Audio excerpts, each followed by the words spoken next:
ko po sa reactor sobrang manlait, Martin Chang. Hindi po yan reactor si Chang. Yan po ay nagse-self-proclaim lang po yan na siya ay reactor ng Kalingap. Hindi po yan reactor ng Kalingap. Pero sa pagiging reactor po niyan, hindi po yan reactor ano. Ano po yan ay kung pasaan-saan yan, alam naman na ninyo siguro yan, kilala na ninyo, matagal na po yan. Punta doon, tapos aawayin, punta dito, mumurahin ka, tapos mawawala. Hingi ng, pero kasi nagsasabi tanggalin daw sa Kalingap. Paano tatanggalin kung dati naman tanggal? Ngayon, nasa inyo na lang po yun kung papanoorin ninyo o hindi. Hello mga sangkay, mga kalingap! Welcome back to my channel. Ito po muli ang yung sangkay na sa Sangkay Londs muling nagbabalik. Kumusta? Kumusta kayong lahat? Sana nasa maayos na kalagayan ang lahat. Mapadito sa Pilipinas or sa mga nasa ibang bansa, dobling ingat tayo, no? So mega love shoutout sa inyong lahat sa Team Sangkay Original, Team Sangkay Sponsors, Team Kalingap, Kuya Val, at Edna, Kalingap Rob. Sa lahat ng aking mga followers, supporters, and subscribers, sa mga lolos, lolas, OFWs, and PWDs, mega love shoutout sa inyong lahat, and of course, I love you all. Ayan. Mega love shoutout kay Tita Mina Jaramillo, Tita Kong Vayots, kay Manay Tere ng San Diego, California, kay Mother Nene Vivas ng Washington DC, at sa inyong lahat ng patuloy na nagmamahal kay Sangkay at nakasuporta kay Sangkay. Ganon din po sa aking mga kasamahan sa Kalingap Watchers, no? Shout out po sa inyo. Ganon din po dito sa ating pabati portion. Mega love shout out kay Elvira Lindungan. Shout out din kay Kathy Gadiano. Also kay Net Robles. Shout out din kay G Vlogs. Leonie Ariana Vlog. Share yun. Iisa lang sila. Ganon din kay Evelyn San. Also, shout out kay Marian Perez and kay Josie 1970. So, sa inyong lahat, maraming salamat sa patuloy na pagtangkilik sa akin. So, bago tayo dumako sa ating pag-uusapan, gusto ko lamang po, no, magbigay ng kaunting paalala, no, dito kay Cell TV. Yung reaction ko kay Bayad Bagsik, siya yung nagrebattle sa akin si Cell TV, no? Na hindi naman siya kasali doon. Ito lang masasabi ko sa iyo, Cell TV. Huwag kang makialam, no, sa ibang mga tao, kundi ang pakialaman mo, kuskusin yung libag sa liig mo. Pakialamera ka, no? Hindi ka naman inaano. Pagkabalahan mo, kuskusin yung mga libag sa liig mo bago makialam sa ibang mga tao. At take note, ha? Sasabihin ko sa iyo, alam ko ang address mo sa Antipolo. Baka magulantang ka pag ipinatawag ko ang pamilya mo sa barangay sa Antipolo. Tandaan mo yan, ha? Hindi kita pinapakialaman, nakikialam ka sa akin, no? Baka pagsisihan mo pagdating ng araw. Alam ko ang information mo. Alam ko ang address mo dahil napuntahan ko na yung address mo sa Antipolo. Pina-survey ko na yan. Pati yung bahay mo, alam ko kung nasaan, ha? Kaya wag kang makialam dahil hindi kita pinapakialaman. Pakialaman mo, gaya ng sabi ko, kuskusin yung libag sa liig mo. No? So ngayon mga sangkay, dako tayo dito sa ating pag-uusapan. Ito'y patungkol sa live ni Ate Edna kahapon na meron na naman siyang napuna na isang reactor. No?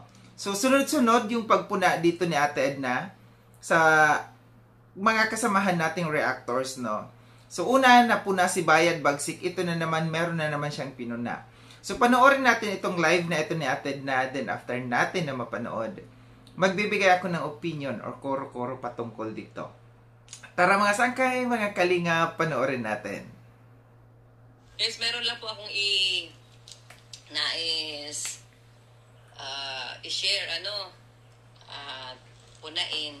Yeah, napansin lang po, Anyway, ito naman po ay opinion lang natin. Sabi nga nitong mga may channel dito sa, sa YouTube ay channel daw nila. Ayan. Channel ko ito, wala kayong pakialam kung anong i-upload ko dito. Kaya lang, pero kapag yung atin pong mga Kalinga partners, reactors ay pwede nating punain o pansinin yung kanila upload, lalo na kung ito ay tungkol sa, kung ito po ay content ng Kalingap. Ano? Pwede tayong hindi makialam. Halimbawa, reactor, nag-reaction sila sa politics, ay wala tayong pakialam dyan kahit anong sabihin nila yan. Pero kapag kayo po ay reactor ng Kalingap, vlogger ng Kalingap, o supporter, sponsor ng Kalingap, ayan, at kayo po ay nag-upload ng content ng Kalingap, meron po tayong karapatan na punain o pansinin ang mga napapansin natin na minsan po ay hindi yata tama o hindi maganda, di ba? Katulad ng live natin noong nakaraang araw. Pero ngayon po ay hindi ko na i-play sa inyo. I-ano ko na lang ito sa inyo na panoorin ninyo at tingnan niyo kung ano ang inyong comment o napansin din dito sa video na ito ni Bupil. Ayan, so shout out kay Bupil Vlogs. Ayan. Alam niyo po, matagal na akong nagsusubaybay din sa mga upload ni Bupil. At minsan, meron pong mga magaganda. Minsan, meron ding hindi mo rin magugustuhan. Siyempre, lahat naman tayo, may kanya-kanya tayong idea at opinion. So, ito pong vlog niya about Kalashina. Ayan. Ang title po ay, saan nga ba nanggaling? Ay, hindi. Ang title ay, paano ba tayo makakaahon sa kagipitan? Ayan. At sa kanyang thumbnail po, nakalagay po doon yung mukha nung magkapatid. Tapos, may nandun yung tatay. Tapos, yun, yung madilim ang bahay, madilim ang buhay. Ayan, pagsubok pa ito. So, napakaganda po ng kanyang title. Paano nga ba tayo makakaahon sa kagipitan o kahirapan? Yan. Habang pinapanood ko po yun ay isa lang po yung napansin ko na hindi, yun nga, isa lang yung nagtanong sa aking isipan matapos na mapanood ko yun. Ano ba itong, video na ito? Reaction ba ito o sermon? Ayan, panoorin nyo na lang po guys. 11,000 na yung, 9.8 na po yung, almost 10,000 na po yung mananonood doon. So, siguro, sino nakapanood sa inyo doon? Napanood na ba ninyo? Ayan, sino nakapanood? Kaway-kaway nga. Pansin ko po sa reactor sobrang manlait, Marilyn Chang. Hindi po yan reactor si Chang. Yan po ay nagse-self-proclaim lang po yan na siya ay reactor ng Kalingap. Hindi po yan reactor ng Kalingap. Na po yan, nababanggit ni Bal kasi nabigay siya ng tulong. Kay Kuya Bal naman po ay kahit sino po ay welcome kung gusto niya tumulong sa landing pad. Hindi naman po yun para kay Kuya Bal. Hindi po yun napupuntahan kay Kuya Bal. Halimbawa, nagbigay kayo ng tulong. Tapos, ipagmamalaki ninyo na tumulong kay Kuya Bal.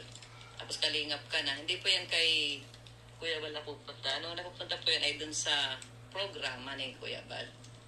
So, yun. Kahit sino po, kahit kaaway pa niya, kaibigan pa niya, o basher pa niya, pag nagbigayan ng tulong, tatanggapin po yan ni Kuya Bal kasi wala naman po yung, kumbaga sabi nga ay walang personalan. Pero sa pagiging reactor po niyan, hindi po yan reactor, po yan ay kung pasaan-saan yan, alam naman na ninyo siguro yan, kilala na ninyo, matagal na po yan. Punta doon, tapos aawayin, punta dito, mumurahin ka, tapos mawawala, hingi ng so, bahala na po kayo, wag natin pag-usapan. Hindi po yan ang topic natin ngayon. Pero kasi nagsasabi tanggalin daw sa Kalingap. Paano tatanggalin kung dati naman tanggal? Saka si Kuya Bal, di man po yan nagtatanggal ng unless na kayo ang doon sa mga legit na na reactor. Hindi naman po yan si Kuya Bal na nang tatanggal. Di ba na ikaw ang umayaw sa Kalingap? Ngayon, nasa inyo na lang po yan kung papanoorin ninyo o hindi. O, diba?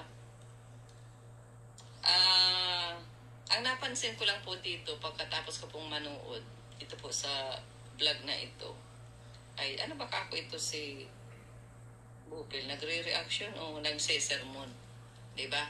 Kasi meron po siya doon binanggit na mga ganyan, dapat ganyan. At saka ang pinakapangit po doon kasi ito siguro 2 beses na o 3 nang nangyari sa vlog niya, yun pong parang anong nangyayari ay minamarites po yung beneficiary. Ito si Sheena, na-chat sa sponsor, humingi ng tulong. Ito naman si sponsor, i-chat-chat kay Bupil. Si Bupil naman, ila-live. I-video pala. Video. Upload. I-upload. So, para sa akin po, hindi po tama yun. Ilang beses na yung napanood ko. Noong una, napansin ko na po yun. Then yung kay Madeline yata yun. Humingi, si Sheena, mahilig mag-chat, humingi po ng tulong. Siyempre, nasanay sila na gano'n, na may sponsor sila. So, ma-chat sila. Humingi po sila ng tulong. So, nagtataka lang ako kung bakit itong sponsor na hinihinga ng tulong, sa halip na si Sheena ang sagutin, halimbawa, pwede mo siya sumagot na, pasensya ka na, Neng, at wala rin ako ngayon. Total, marami na rin akong naitulong sa'yo siguro. Hanggang doon lang. Okay na yun, tapos na. Bakit i-chat pa niya sa reactor ang mga, kumbaga, humingi sa kanya ng tulong? Kung wala siyang maitulong, edi huwag na siyang tumulong. Kung may maitulong man siya, huwag mo nang sabihin. Diba? At kawawa man yung bata, yung beneficiary. Hindi na pala bata si Sheena at 20 plus na, at saka may asawa na.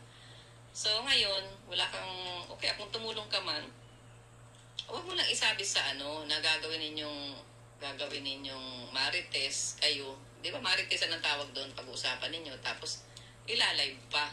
So, parang hindi magandang practice po yan. Hindi po yan dapat allowed sa Kalingap. Napansin ko na po yan sa ni Bupil, na ganyan na meron sa kanyang na chat na reactor, sponsor, tapos inilalive niya. So, hindi po maganda, bilang Kalinga po tayo. Sabi ko nga, kapag kayo ay nasa Kalinga, pwede nating punain yung hindi maganda na ginagawa, na makakasira po sa community ng Kalingap. So yun mga sangkay, mga Kalingap, pati napanood yung kapiraso doon sa live ni Ate Edna, patungkol dito nga sa kanyang napuna sa isang reactor, which is si Bopil, na pinangalanan naman ni Ate Edna, si Bopil na kanyang napuna. So gaya ng sabi ko, tuloy-tuloy yung pagpuna ni Ate Edna, sa ating mga reactors, kung ano yung kanyang napupuna. So para sa akin, may karapatan si Ate Edna na pumuna sa atin kung ano yung kanyang mga napapansin na medyo mali para sa kanya. Dahil siya ay isang co-founder, asawa siya ni Kuya Val. Kung si Kuya Val hindi pumupuna, hinahayaan lamang tayo kung anong mga ginagawa natin, dito tayo. Mag-ingat tayo dito sa kay Ate Edna, kasi si Ate Edna mismo hindi nag-aalinlangan, na punain tayo kung ano yung kanyang napapansin na para sa kanya ay mali para dito sa loob ng Kalingap. Tama yung sabi niya. Kahit ako minsan sinasabi ko na walang sinong pwede man may magbawal sa akin kung ano man yung aking i-upload dito sa aking YouTube channel, kasi channel ko to. Tama naman, pupuna lamang sila kung ang i-upload natin na doon sa ating channel ay patungkol sa Kalingap. Yun lamang ang kailang pupunain. Pero kung ibang mga topic natin, kung ibang mga content natin labas sa Kalingap, wala silang pakialam doon, So, dito napansin niya, una nung nakaraan, napansin niya si Bayad Bagsik, Ngayon si Bopil naman. And nabanggit niya dito si Marilyn Chang, na sinasabi niya na hindi yan Kalingap, reactor ng Kalingap. Nung isang araw, nabanggit din niya si Hasa 26, Nabanggit niya na ito'y hindi rin legit na reactor ng Kalingap, kasi napansin natin si Hasa, ang kanyang topic more on mga Kalingap, at parang nagiging reactor defender siya sa kanyang pakikipaglaban, sa kanyang mga content. Dito si Marilyn Chang, para sa akin si Marilyn Chang kasi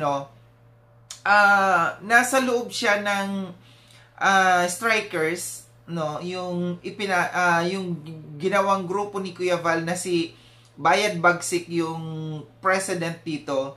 Ipinasok siya dito sa loob ng strikers, si Marilyn Chang. Kaya siguro, kaya ganun si Marilyn Chang, kaya siya nagre-reaction ng sa Kalingap, pero para sa kay Ate Edna, hindi niya ina-acknowledge na reactor dito si Marilyn Chang. Medyo magulo yung sitwasyon dito ni Marilyn Chang, kasi hindi talaga siya nire-recognize ni Ate Edna. So balik tayo dito sa kay Bopil, no. Yung sabi niya na parang minamarites, no. Yung beneficiary na sina Bombay, no, yung magkakapatid. Medyo may mali para dito sa sponsor, no, na nag-chat sa kay Bopil. Pansin ko rin 'yon kasi sabi ni Ate Edna matagal na niyang napapansin to na ginagawang content din ni Bopil. Yung halimbawa yung isang sponsor nag-chat sa kanya, may finid sa kanya na hindi maganda, gagawin content, no. So, ito yung nagiging problema dito, no. Kasi kagaya niyan, may mga sponsors na nakukuha yung mga messenger ng mga reactors, no, tayong mga reactors. Then nagsesend sila ng mga informations kung ano yung mga kagaya nun yung usapan nila ni Shena, no. Sinesend naman kay Bopil, which is mali 'yon, no. Na dapat bilang isang sponsor, kung ikaw ay talagang tumutulong dito sa magkakapatid na ito, hayaan mo na. Kung meron ka mang napapansin sa kanila, siguro hindi dapat sa reactor isend kung ikaw ay maglalabas ng sama ng loob, kasi magiging content po yan, no. Hindi may iwasan na hindi gawing content ng isang reactor pag ikaw ay nag-send. So siguro mas maganda lumapit ka kay Kuya Val, kay Ate Edna, doon mo sabihin yung hinaing mo. Kasi hindi yan gagawing content. Mali po yun, no? Mali na lalapit sa mga reactors, lalo na kung ikaw ay nagpapadulas sa isang reactor. Nangyayari yan, kaya nga may bayad bagsik, di ba? Kasi yung ibang sponsors nagpapadulas para kalabanin, para gawing content yung kinagagalitan ng sponsor. No. So mag-ingat tayo, no. Mag-ingat tayo dito sa kay Ate Edna kasi tahasan na pinapangalanan ni Ate Edna. Hindi kagaya nung dati, no, na parang si Ate Edna ilagpan na pangalanan yung kung sino man yung kanyang gustong i-content. Ngayon, pinapangalanan niya na. Hindi natin alam kung sino yung mga susunod. Basta mag-ingat tayo sa mga content natin, no. Patungkol sa Kalingap kasi nandiyan dyan si Ate Edna, mata si Ate Edna. At hindi lamang po yan, kung si Ate Edna man ay hindi niya napanood, may mga warriors po yan, no, na nanonood, na iikot-ikot sa mga YouTube channel, mga Kalingap partners na magsusumbong kay Ate Edna. But once na red flag tayo, na isumbong tayo kay Ate Edna, mag-ingat tayo. So ito lang aking reaction patungkol dito, no, na iingat kasi parang warning lamang ito sa ating mga reactors kasi ang dami-dami nating mga reactors na kailangan mag-ingat kasi baka mapuna tayo ni Ate Edna. Kasi kung si Ate Edna ang banggain natin, para tayong bumangga ng pader. Muli maraming salamat mga sangkay na sa panonood. Sa mga hindi pa nakapag-subscribe kay Sangkay Loans, subscribe niyo na po ako. Click yung notification bell para updated kayo sa lahat ng mga videos na aking gagawin. Like and share itong video na ito mga sangkay. Kita-kits tayo ulit sa susunod na video na aking gagawin. Ingat kayo sa ang dako ng mundo mang kinaroroon. Paalam na mga sangkay, mga kalinga. Paalam.